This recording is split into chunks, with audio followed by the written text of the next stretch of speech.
السلام علیکم ورحمۃ اللہ وبرکاتہ۔ الحمدللہ کفا وسلام علی عبادہ الذین اصطفیٰ، اما بعد۔ اعوذ باللہ من الشیطان الرجیم، بسم اللہ الرحمن الرحیم۔ ان عدۃ الشہور عند اللہ 12 شہرا فی کتاب اللہ یوم خلق السماوات والارض منها 4 حرم۔ ناظرین اکرام، آج میری نشست کا موضوع ہے محرم کا مہینہ۔ آئیے دیکھتے ہوئے چلے، 1441 ہجری ہم سے رخصت ہو گیا، ہماری زندگی کا 1 سال اور کم ہو گیا۔ 1442 ہجری میں ہم اور آپ داخل ہو گئے۔ جوش اور جذبے کے ساتھ کام شروع کریں، جو غلطی ہو گئی اس کو نہ دہرائیں۔ دنیا کی ہر قوم کے اندر آپ دیکھ لیجئے، دن، تاریخ، مہینہ ہے، سال کا آغاز بھی ہے، اختتام بھی ہے، اور وہ لوگ اپنے اپنے طریقے سے مناتے ہیں۔ یہودی لوگ اپنا سال جو مناتے ہیں وہ اس طریقے سے کہ سلیمان علیہ السلام تخت پر بیٹھے تھے، اسی مناسبت سے وہ لوگ اپنا سال مناتے ہیں، اپنے سال کی شروعات کرتے ہیں۔ عیسائیوں کے یہاں، کرسچن کے یہاں یہ ہے کہ عیسیٰ علیہ السلام جب پیدا ہوئے اس مناسبت سے عیسوی سن ہے، جیسے 2020 عیسوی میں ہم اور آپ چل رہے ہیں ابھی۔ ہندوؤں کے یہاں بکرمی سن ہے، راجہ بکرما جیت جب وہ سنگھاسن پر بیٹھے تھے تو اس کی ایک یادگار ہے۔ رومیوں کے یہاں یہ ہے، سکندر فاتح کی پیدائش کو واضح کرتا ہے۔ سکھوں کے یہاں بیساکھی موسم کی تبدیلی ہے۔ ہندوؤں کے یہاں ہولی ہے جو فصل کی کٹائی کی نشانی ہے۔ تو پتہ یہ چلا دنیا کے اندر جتنے بھی کیلنڈر سب چل رہے ہیں وہ سورج کے حساب سے چلتے ہیں، اور سال میں 365 دن ہوتے ہیں۔ گرمی اور سردی کا کچھ فرق نہیں پڑتا، جو موسم جس میں آتا ہے وہ آتا رہے گا، جو تہوار آتا ہے وہ آتا رہے گا۔ لیکن مسلمانوں کے ہاں دن، تاریخ، مہینہ اور سال کا ایک مکمل نظام ہے۔ قرآن کریم کے اندر آیا، سورہ بقرہ سورہ نمبر 2 آیت نمبر 189، یسألونک عن الأہلہ قل ہی مواقیت للناس والحج، کہ وہ لوگ آپ سے چاند کے بارے میں پوچھتے ہیں تو آپ کہہ دیجئے یہ لوگوں کا وقت معلوم کرنے کے لیے ہے، دن اور رات معلوم کرنے کے لیے، اور حج کی جانکاری کے لیے بھی ہے۔ تو یہ اسلام کے اندر ہے، جو ہجری سن ہے اس کا نظام چاند کے اعتبار سے، اس لیے آپ دیکھیے گا چاند کا جو مہینہ ہوتا ہے اس کے اندر تاریخ کبھی 29 ہے، کبھی 30 ہے۔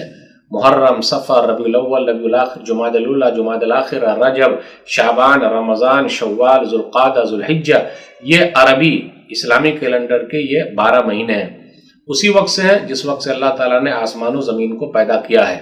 یہ الگ بات ہے کہ ہم لوگوں کو پورے مہینے نہ یاد ہو، لیکن چند مہینے تو بہت یاد ہیں، جیسے محرم کا مہینہ یاد ہے، ربیع الاول کا مہینہ یاد ہے، رمضان کا مہینہ یاد ہے الحمدللہ، شعبان کا مہینہ یاد ہے الحمدللہ۔ یہ الگ بات ہے کہ عربی کے پورے مہینے یاد ہو کہ نہ یاد ہو۔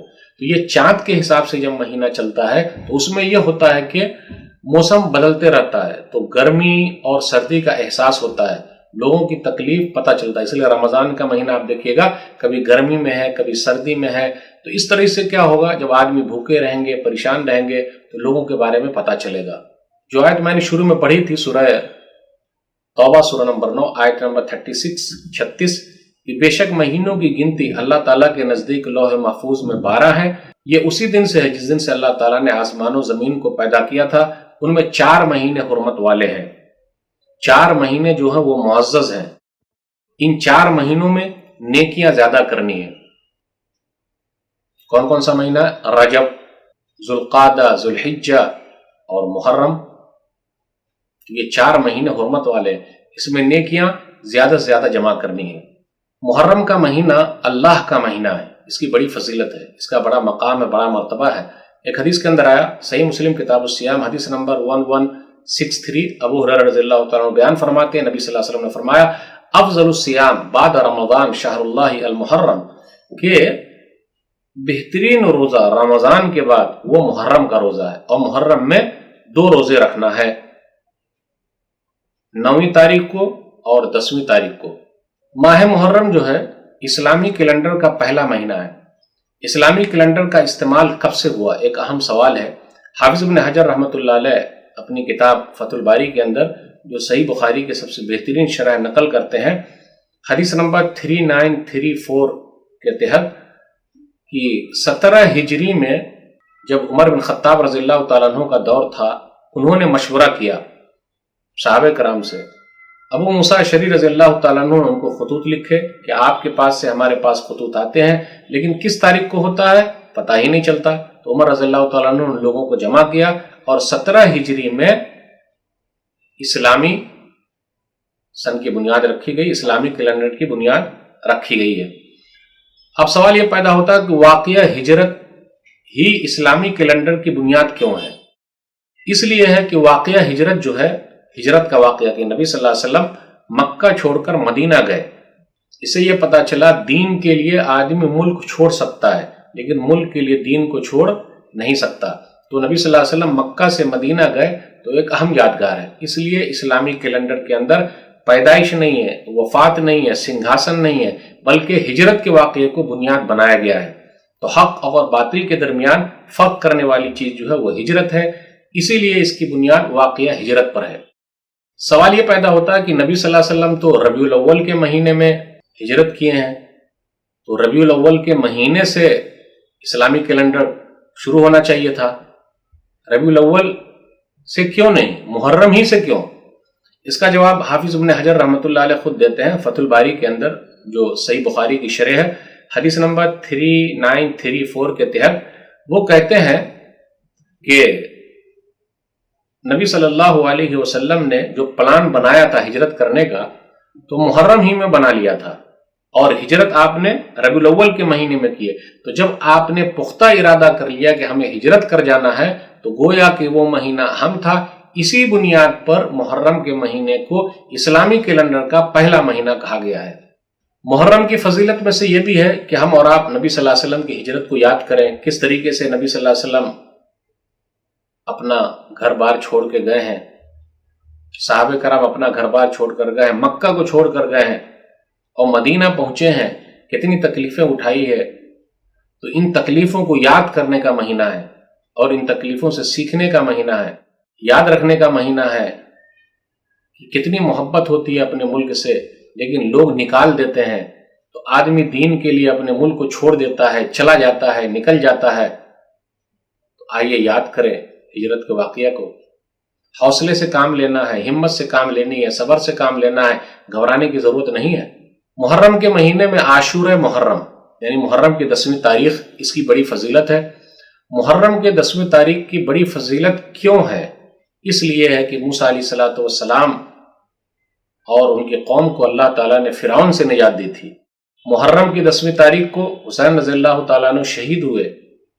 تاریخ کے اندر ایسا ہے میرے بھائیوں، یہ تو ایک لکھا ہوا تھا اس لیے ہوا، لیکن نبی صلی اللہ علیہ وسلم نے محرم کے مہینے کی جو فضیلت بیان کی ہے، ہمیں اور آپ کو وہی حدیث لوگوں کے سامنے رکھنا ہے۔ اللہ تعالیٰ نے محرم کی 10ویں تاریخ کو موسیٰ علیہ الصلوۃ والسلام اور ان کی قوم کو نجات دی۔ اللہ تعالیٰ نے 10ویں محرم کو فرعون اور اس کے ماننے والوں کو ڈبو دیا۔ حدیث کے اندر آیا، صحیح مسلم کتاب الصیام حدیث نمبر 1130، عبداللہ بن عباس رضی اللہ تعالیٰ عنہ کہتے ہیں کہ نبی صلی اللہ علیہ وسلم مدینہ آئے تو یہودیوں کو دیکھا کہ عاشورہ محرم یعنی محرم کی 10ویں تاریخ کو روزہ رکھے ہوئے ہیں، تو نبی صلی اللہ علیہ وسلم نے ان سے پوچھا ما ھذا الیوم الذی تصومونہ، تم لوگ آج روزہ کیوں رکھے ہوئے؟ تو ان لوگوں نے کہا ھذا یوم عظیم، یہ بڑا دن ہے۔ تو 10ویں محرم بڑا دن ہے، کیوں؟ انجى اللہ فیہ موسیٰ وقومہ وغرق فرعون وقومہ، کیونکہ اللہ تعالیٰ نے موسیٰ علیہ الصلوۃ والسلام کو نجات دی، ان کی قوم کو نجات دی، بچا لیا، اور فرعون کو اور اس کے ماننے والے کو اللہ تعالیٰ نے ڈبو دیا۔ فصامہ موسیٰ شکراً، تو موسیٰ علیہ الصلوۃ والسلام نے شکرانے میں روزہ رکھا۔ فنحن نصومہ، تو یہودیوں نے کہا کہ ہم نے روزہ رکھا، تو نبی صلی اللہ علیہ وسلم نے فرمایا فنحن احق واولی بموسیٰ منکم، ہم تم لوگوں کے مقابلے میں موسیٰ علیہ الصلوۃ والسلام کے زیادہ حقدار ہیں، زیادہ قریب ہیں۔ تو نبی صلی اللہ علیہ وسلم نے روزہ رکھا اور صحابہ کرام کو بھی روزہ رکھنے کا حکم دیا۔ تو محرم کے مہینے میں ہمیں اور آپ کو ملا ہے کہ ہم اور آپ 10ویں تاریخ کو روزہ رکھیں۔ نوحہ کرنا، ماتم کرنا، چیخنا چلانا نبی صلی اللہ علیہ وسلم سے نہیں ملا ہے۔ نبی صلی اللہ علیہ وسلم نے خواہش ظاہر کی کہ وہ 9 تاریخ کو روزہ رکھیں گے، اور 10 کا تو کہا ہی۔ ایک حدیث کے اندر آیا، صحیح مسلم کتاب الصیام حدیث نمبر 1134، عبداللہ بن عباس رضی اللہ تعالیٰ عنہ اس حدیث کے راوی ہیں، نبی صلی اللہ علیہ وسلم نے روزہ رکھا عاشورہ کے دن اور لوگوں کو روزہ رکھنے کا حکم دیا۔ تو ان لوگوں نے کہا اللہ کے رسول، یہ دن تو ایسا ہے کہ یہودی اور نصرانی لوگ اس کی تعظیم کرتے ہیں، عزت کرتے ہیں، تو نبی صلی اللہ علیہ وسلم نے فرمایا کہ آئندہ سال ہم 9ویں کو روزہ رکھیں گے. لئن بقیت الی قابر لأصومن التاسع، اگر میں آئندہ سال تک باقی رہا تو 9ویں تاریخ کو روزہ رکھوں گا. تو محرم کے مہینے میں ہمیں اور آپ کو 9 اور 10 کو روزہ رکھنا ہے. ایک اور حدیث ہے کہ 10ویں اور 11ویں محرم کو روزہ رکھنا. مسند احمد کی روایت ہے، حدیث نمبر 2154. عبداللہ بن عباس رضی اللہ تعالیٰ عنہ کہتے ہیں نبی صلی اللہ علیہ وسلم نے فرمایا صوموا یوم عاشوراء وخالفوا فیہ الیہود صوموا قبلہ یوما او بعدہ یوما. عبداللہ بن عباس رضی اللہ تعالیٰ عنہ کہتے ہیں کہ نبی صلی اللہ علیہ وسلم نے فرمایا عاشوراء کا روزہ رکھو یعنی محرم کی 10ویں تاریخ کو، اور اس میں یہودیوں کی مخالفت کرو، ایک دن پہلے رکھو یا ایک دن بعد میں رکھو. لیکن ایک دن پہلے رکھو یعنی 9ویں تاریخ اور ایک دن بعد میں رکھو یعنی 10ویں تاریخ. اس حدیث کے اندر دو راوی ضعیف ہیں. ابن ابی لیلہ صدوق سیء الحفظ جدا، سچے ہیں مگر حافظہ کمزور تھا. تقریب التہذیب میں حافظ ابن حجر رحمۃ اللہ علیہ نے کہا، ترجمہ نمبر 6101. دوسرے راوی ہیں داؤد بن علی مقبول. تقریب التہذیب میں حافظ ابن حجر رحمۃ اللہ علیہ نے کہا، ترجمہ نمبر 1808. بعض علماء کا کہنا یہ ہے کہ محرم کے 3 روزے رکھے جائیں، 9، 10، 11. اس سلسلے میں ایک روایت ہے سنن الکبریٰ بیہقی، حدیث نمبر 8406. عبداللہ بن عباس رضی اللہ تعالیٰ عنہ اس حدیث کے راوی ہیں. نبی صلی اللہ علیہ وسلم نے فرمایا صوموا قبلہ یوما وبعدہ یوما، کہ تم لوگ ایک دن پہلے روزہ رکھو اور ایک دن بعد روزہ رکھو. تو اس سے یہ پتا چلا ہم اور آپ محرم کے مہینے میں 3 دن روزہ رکھیں، 9ویں محرم، 10ویں محرم، 11ویں محرم. یہ فائدہ ہی فائدہ ہے. حافظ ابن حجر رحمۃ اللہ علیہ ان حدیثوں کو جمع کرتے ہوئے کہتے ہیں آدمی جو ہے وہ 10ویں محرم کو روزہ رکھے. دوسری شکل یہ بنتی ہے کہ 9ویں تاریخ کو ملا لے. تیسری شکل یہ بنتی ہے کہ 9، 10 اور 11 کو رکھے. یہ زیادہ بہتر ہے. یاد رکھیے گا عاشوراء کا روزہ جو ہم اور آپ محرم کا روزہ رکھیں گے تو پچھلے 1 سال کے گناہوں کا کفارہ ہے. صحیح مسلم کتاب الصیام حدیث نمبر 1162. ابو قتادہ رضی اللہ تعالیٰ عنہ بیان فرماتے ہیں کہ نبی صلی اللہ علیہ وسلم سے پوچھا گیا عاشوراء کے روزے کے بارے میں، تو نبی صلی اللہ علیہ وسلم نے فرمایا یکفر السنۃ الماضیہ، کہ پچھلے 1 سال کے گناہ معاف. دیکھا آپ نے کتنا بڑا فائدہ ہے. اس لیے روزہ رکھیے گا، اور محرم کے مہینے میں ہمیں اور آپ کو کہا گیا ہے روزہ رکھنے کے لیے. تو ناظرین اکرام، محرم کے مہینے میں جو ہمیں اور آپ کو حدیث سے ملا ہے وہ یہی ملا ہے کہ ہم اور آپ روزہ رکھیں. نبی صلی اللہ علیہ وسلم نے کہا ہے کہ یہ محرم کا مہینہ اللہ کا مہینہ ہے. نبی صلی اللہ علیہ وسلم نے فرمایا کہ 10ویں محرم اس لیے اہم ہے کہ موسیٰ علیہ السلام اور ان کی قوم کو اللہ تعالیٰ نے فرعون سے نجات دی تھی. اس لیے اہم ہے کہ اللہ تعالیٰ نے فرعون اور اس کے ماننے والوں کو ڈبو دیا تھا. اس کے علاوہ نبی صلی اللہ علیہ وسلم نے کسی بھی حدیث میں محرم کے مہینے کی کوئی فضیلت بیان نہیں کی ہے.